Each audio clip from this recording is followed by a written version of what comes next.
Today's video is about this. This right in front of you. This right here, this is not normal, okay? I cannot tell you how many people I have experienced in the last 3 days with overwhelming amounts of anxiety. Today's video is about something that we all need to be talking about and we all need to be recognizing. Today's video is about something that is affecting you, me, your mom, your dad, your children, your teacher, the police officers, the librarians, the CEOs, the janitors. Every single human is experiencing this right now, and it is not normal. I'm talking about the device that you're watching this on. I'm talking about being able to swipe to the next dopamine hit. I'm talking about our addiction, my friends. This is not normal. This is not normal. Today's video, I want to tell you my experience in the last 3 days because it was pretty profound related to this. And I'm going to give you some real life tips and tricks on how we can fight against this not normal situation. What's up, guys? My name's Bradley Marcus. If you're new here, we talk about Dhammic practice and how to live life more peacefully. And this video is going to help you do that because the truth is that there are supercomputers pointed at your brain, getting you to be as addicted to your device as possible. And it's not normal. It's not. So what I ask you do right now is stay for this whole video and try to push yourself to be focused because chances are you're already getting bored and that's not normal.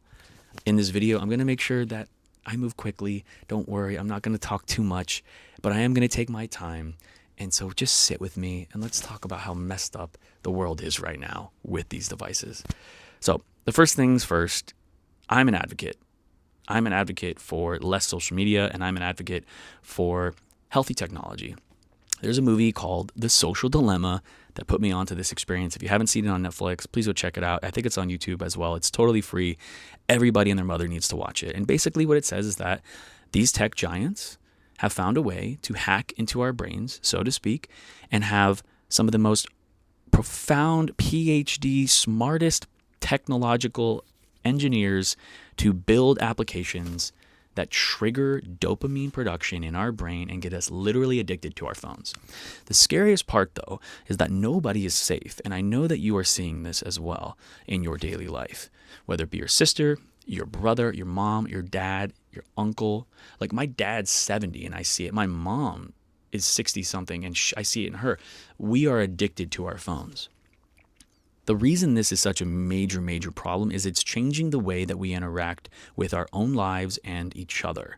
Because I don't know about you, and maybe this is partially because I live in Los Angeles, but basically every person that I walk by seems to be highly anxious and self-conscious about who they are, how they look, what they're doing, how they should be experiencing, this interaction, etc. And I'm not any different either. I'm working very hard on being different. And this weekend actually allowed me to find that pattern.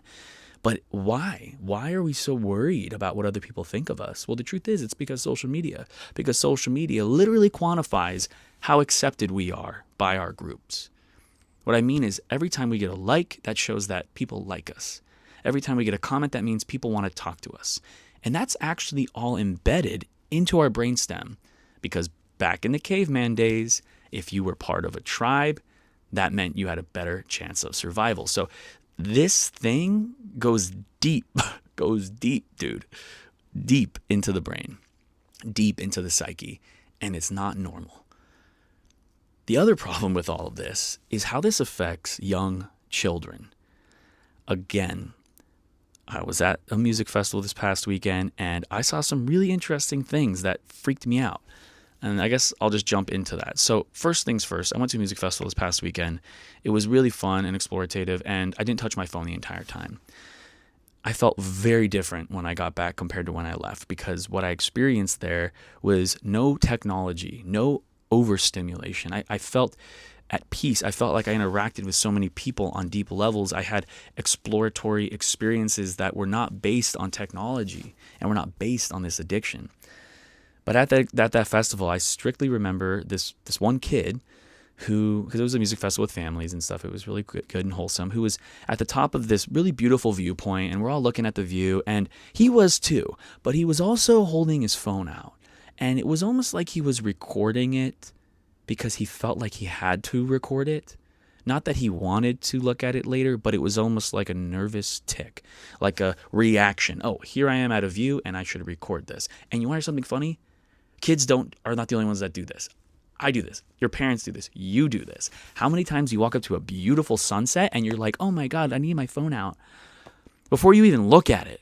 I mean, I see people do it all the time. I try to be good at least looking at it first, but there are times where, myself included, but I definitely see people literally walk up, pull out their phone, look through their camera lens, getting blinded here by the sun, and then look down at it and then walk away. This actually happened at the Mona Lisa, one of the funniest things I've ever seen. You know, Leonardo da Vinci painted one of the most powerful pieces ever. His other paintings I've literally stared at for hours.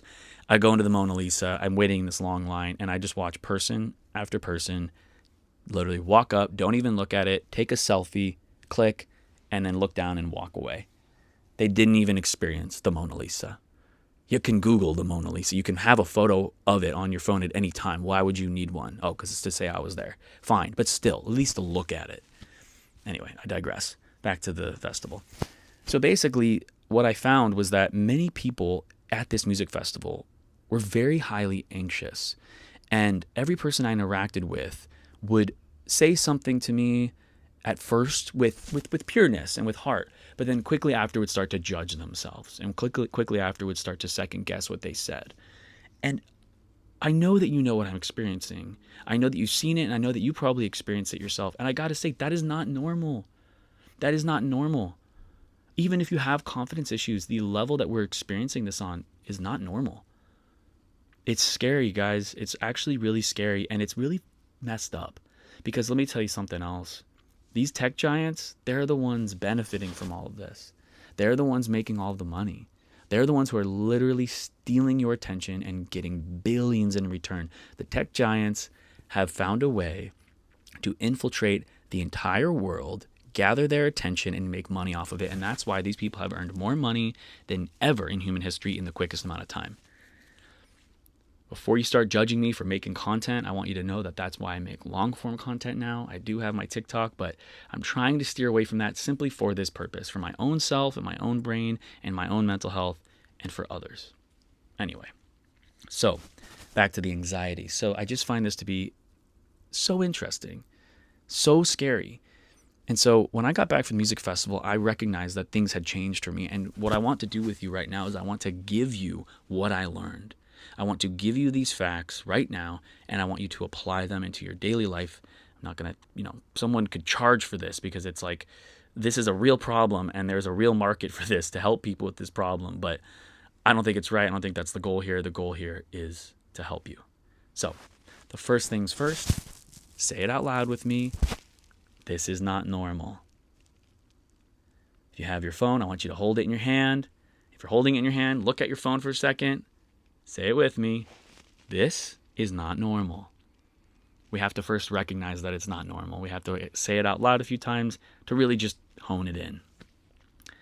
Secondly, I want you to also remember that the act of picking up your phone will release dopamine. The act of opening your phone will release dopamine. The act of scrolling to find an app will release dopamine. And the act of opening the app and scrolling will release dopamine. If you don't know much about dopamine, quick background, it's a neurotransmitter in the brain. It has a voice crack there. Neurotransmitter in the brain. And it has to do with the reward center. Basically, every time that you get a hit of dopamine, it feels fulfillment. It feels like you did something good, like you helped somebody. And that's why we're so addicted to it. The reason this is important, though, is that there are different types of dopamine. The cheap dopamine that gets released quickly, or the good dopamine that gets released in a delayed gratification way. I can make a whole video on this, but I just want you to understand that picking up your phone releases dopamine. That's the first thing. The second thing, and very important thing, is that if you have not done a dopamine detox like I did this past weekend, then this feels very normal to you. But it is not normal. This is funny. It feels very normal to you because you are now used to it. That's the point I'm trying to make. You have become used and familiar with this feeling, and you don't even notice it anymore. And that was something I learned. I noticed that I wanted to pick up the phone, and I was writing notes down actually about this exact thing, which was funny, in my notepad. And I'm feeling good, and I'm feeling like, I'm writing and I'm being creative, and this is great. And then, oh wait, I want to go to YouTube really quick. Oh wait, I want to go to TikTok. Oh, I want to go check my analytics. All dopamine, all reactionary. And in that moment, I'm like, wait, this isn't normal. I don't need to be doing this right now. This is not even important. What is important is what I'm doing. I'm stopping something that I'm doing to go do something that the tech giants want me to do. Saying that out loud is crazy. So what I'm saying though is that feeling felt not normal to me because I hadn't done it in a few days. But the more that I'm with my phone, the more I feel it becoming normal again. And so you have to be very, very, very strict. The next thing that I wrote down, don't scroll. Just basically don't scroll. Like that's it. Like don't scroll. Don't jump on your phone. Don't even give them the attention. And if you do, you have to have high intention. There's an app called Opal that will actually force you to wait 15 to 30 seconds. And once you wait 15 to 30 seconds, it'll unlock the apps that you want. But in that moment, you can sit and think to yourself, is this something I want to do? It helps a little bit for sure. But what's funny enough is that eventually you get used to that and you're just waiting. So now you still have the dopamine going off, but now you just have to wait a little bit longer. And it's still cheap dopamine and it's still not normal.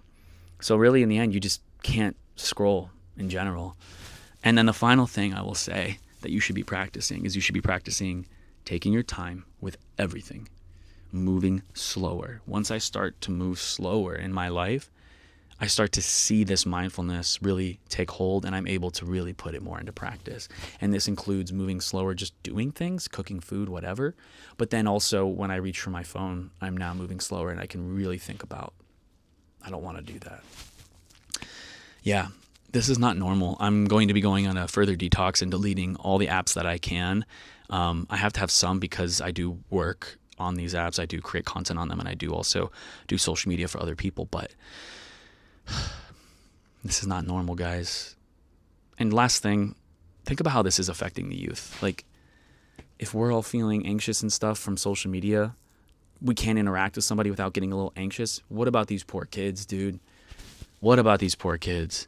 Their brains are still developing. I'm 31, almost 32, and I'm struggling with it. My brain's been developed since I was 26. That's like 5 years I got on that. They're still developing. This is not normal, dude. Here's the final last thing I think is really interesting. I will look back. We, as a human race, I believe, if we're lucky, will look back on this just like we look back right now on lead paint. You know, when people are saying, oh my God, they used to have lead paint in the walls. I can't believe people did that. I can't believe they were, letting their kids play with lead toys. We're going to be like, dude, I can't believe they didn't have restrictions on screen time for Instagram. Like, there was no federal restriction on that. They just let the tech giants like rock their world and control their brains for years. Can you believe that? Good thing we changed that. That's how I look at it. This is the lead paint of our generation. Yeah. We should fucking make a sticker. Social media is the lead paint of our generation. All right. If you guys want a sticker, let me know. I'm down to make it. All right. Anyway, yeah. I love you guys. Thanks for listening. Go ahead and check out my other video where I talk about being possessed. That was pretty gnarly. Dropped that one this week as well. I basically was possessed by an entity, and I figured out how to get rid of it. I can teach you how to do it as well. And it's something that everybody should be aware of because it's happening to us a lot more often than we recognize. Anyway, may you be well, guys. May you be free of suffering. Go smile at somebody today. Go give a friend a hug. Go give something to somebody, and don't have it be money either. Have it be something that is kind of hard to give up, but something that you want to be generous with, and feel that chanda, feel that good feeling of giving. Anyway, yeah, guys, much love. May you be well. May you be free of suffering. Check out the other videos on the channel. Check me out on Insight Timer if you want to meditate with me, and say hello in the comments because I want to hear from you. Okay, that's today's video. See you on the flippity flip. Bye.